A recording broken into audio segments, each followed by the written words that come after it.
Hello, welcome to Heathrow's Terminal 4 and to Azerbaijan Airlines. No, I hadn't heard of them either, but the plane looks lovely. It's brand new Boeing 787, so next stop, Baku.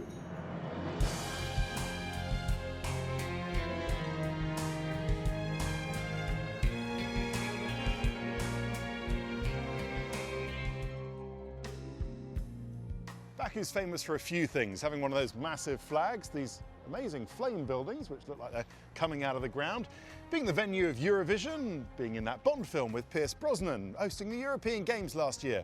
But now they're part of the Formula One World Tour, and it's more or less a twilight race. This is a city and a country built on oil. At the beginning of the 20th century, nearly half the world's oil came from round here. But that was in the past. And now tourism and sports like Formula One are really part of Azerbaijan's future. And this is the centre of it all, the impressive looking government house, another big flag. This will really be overlooking the whole of the paddock. It's still early days, but I think you'll agree there's still a lot of work to be done.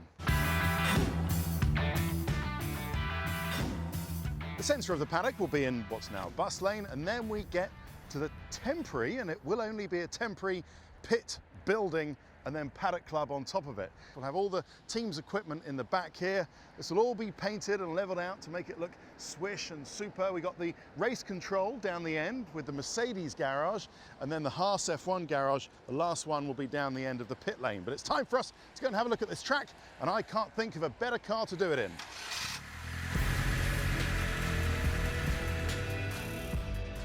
Right, here we go, down pit lane. Got a little bit of a seatbelt malfunction. I'll tell you what, I'll just drape it over my shoulder, like that.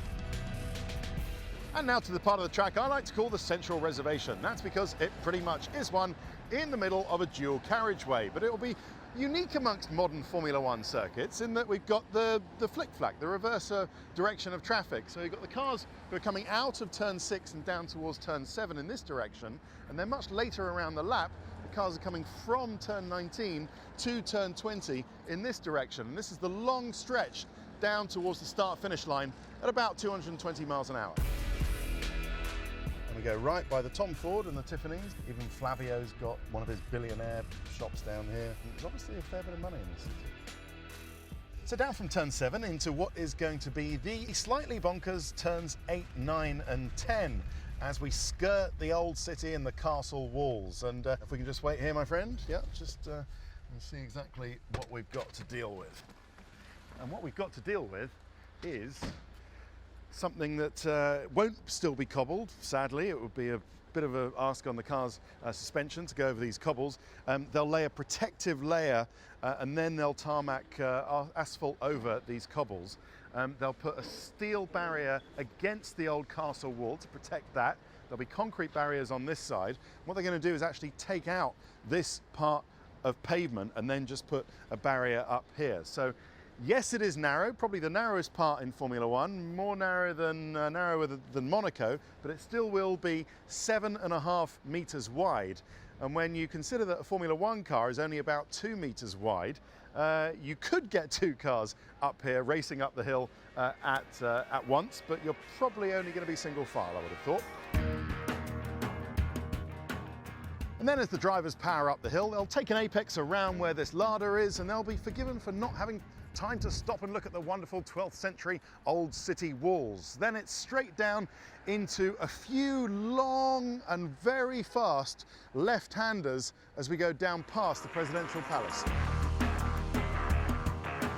Turn 16, last significant corner on the circuit, and it's another quick left-hander past the Four Seasons Hotel, where Bernie's probably going to be staying, and then it's over a mile, flat chat, down past the central reservation we saw earlier, to the start-finish line. The drivers are just going to be going... Baku's a fabulous city, unusual, exotic, yet very European in its feel and architecture. Once they get this circuit finished, it's going to be a highlight of the Formula One calendar.